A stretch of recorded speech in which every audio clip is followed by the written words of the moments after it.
Hey crafters, I'm Big D, and this week we're going to be talking about Imperium Magazine issue number 3.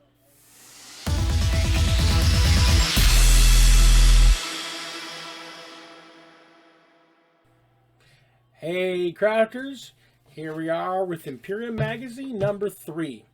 I know this is kind of a quick release after the last one, but I want to get caught up because I know issue 4 is currently in stores. And I should be getting my package any day now with issues 4 through 7. So I wanted to quick go over this. Get them out quickly, get them out to you quickly, and give you my opinions. So in this issue, we get a sprue of 3 Assault Intercessors and a bottle of MacLeod Blue paint. I don't mind MacLeod Blue. It's actually a very pretty blue. I use it on actually my desk skulls, so it's good to have an extra pot lying around. I'm working on some works right now. I'm down the road, so that's nice. I like the little pots of paint, and then them teaching you how to use them, because they want you to make them all your wonderful Ultramarines. Yeah, okay, so it's MacLeod Blue, it's Death Skulls Blue, let's be honest. Alright, let's move in. Alright, so, the first page is basically just talking about what Assault Intercessors are and their stuff on the back. I guess for like, you can give them names and specialists and crusade stuff. I really want to sit down and actually do a Marine Crusade thing because this is kind of interesting. That's kind of fun.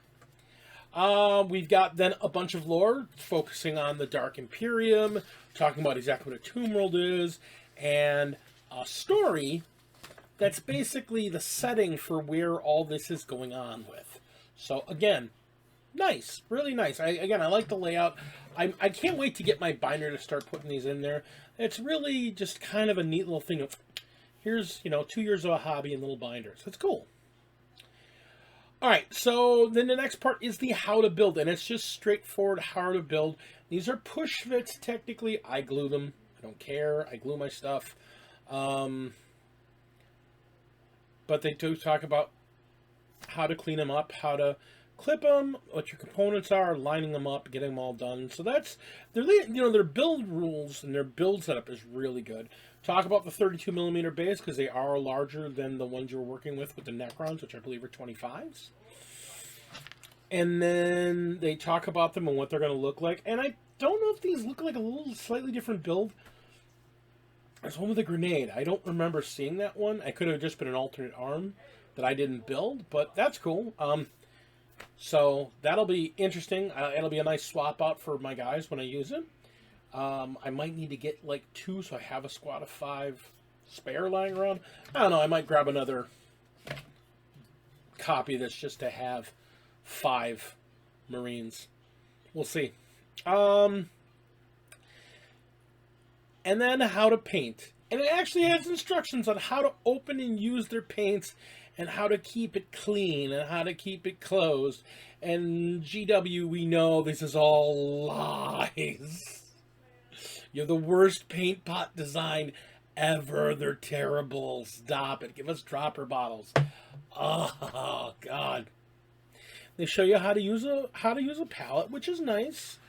And then how to paint on bare plastic.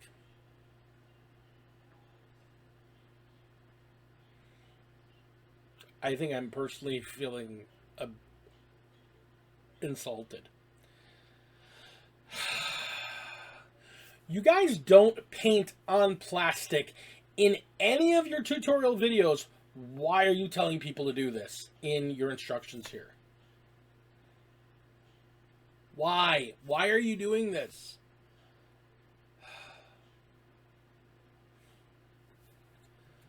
Three coats of MacLeod Blue on these gray figures to get the blue you need, because it's not going to flow properly and coat properly and stick properly because you don't have a base. You don't have a prime base.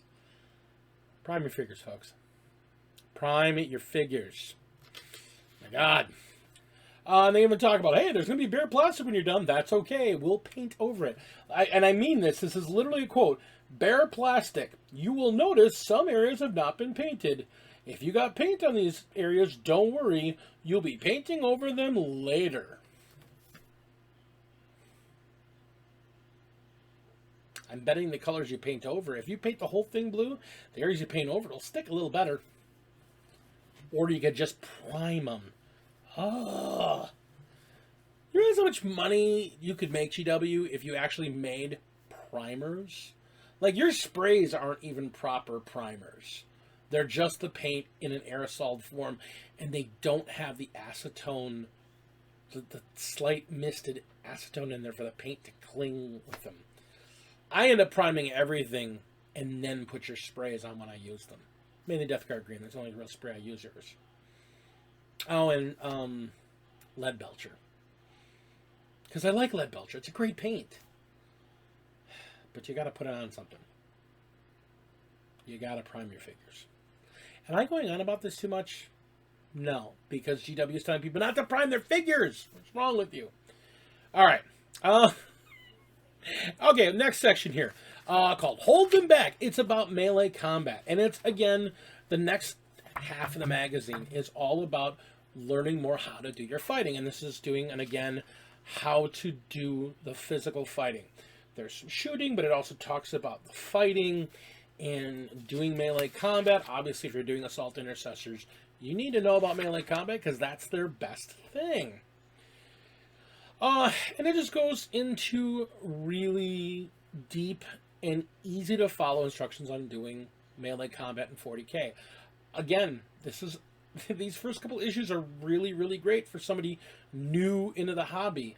Even if they're just thinking about it, instead of grabbing that magazine that start collecting, grabbing them issues 1, 2, 3. Yeah, it's like $30, but wow. I mean, you get so much out of that. Such a good deal. Yeah, it just talks more about combat, and then at the end there's a little blurb about how to subscribe and what's coming in the upcoming issues. Let's see here. Issue 4, we're going to see Scorpic Destroyers with Lead Belcher paint and a full-size battle mat. I wonder if that's going to be a 22 by 30. I would assume it's 22 by 30, so we'll get a full-size actual, kill team size board mat, which is cool. I mean, I know the ones you buy the boards for, you get 2 22 by 30s. You don't even get 4 of them, so you get enough for a 1,000-point fight. So that's cool. Again, if you were using this to get in the hobby, having a proper play site, that's a good thing. I'll be interested to see how big that playmat is. Because I'm assuming it's 22 by 30. It could be 44 by 30, which would be play up to 1,000 points on. That'd be nice. Especially since it's just going to be folded up, posterized paper. That'll be nice.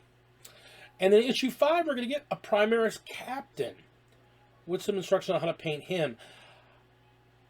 I don't think I have this sculpt. I have a bunch of different captains. I don't think I actually have this Primaris Captain sculpt. So I can show you guys the sculpt we're going to get. I don't think I actually have that sculpt. So I'll be seeing that in my next box. Excellent. Well, overall, I've already downvoted earlier how bad I think these painting instructions are. So, these are fine. I mean, I'm imagining once they get into the hobby with these, I'll talk to somebody else and they'll be like, why are you not priming your stuff? Well, you didn't tell me to. Well, hang on a minute. So, I mean, that's the only real complaint I have about these. These are great. This is a great introduction to the game. It's a great introduction to figures and a great introduction to building an army. So, I do like them. I do really like these Imperium magazines. I'm going to be glad to continue on with this for the next 2 years. So, hopefully in a week I'll have my issue 4 and we can give you a review. We will see you soon. I want to thank all my Patreon members. I want to thank all of you for here. Please like and subscribe. It really helps the channel out. And until then, game on.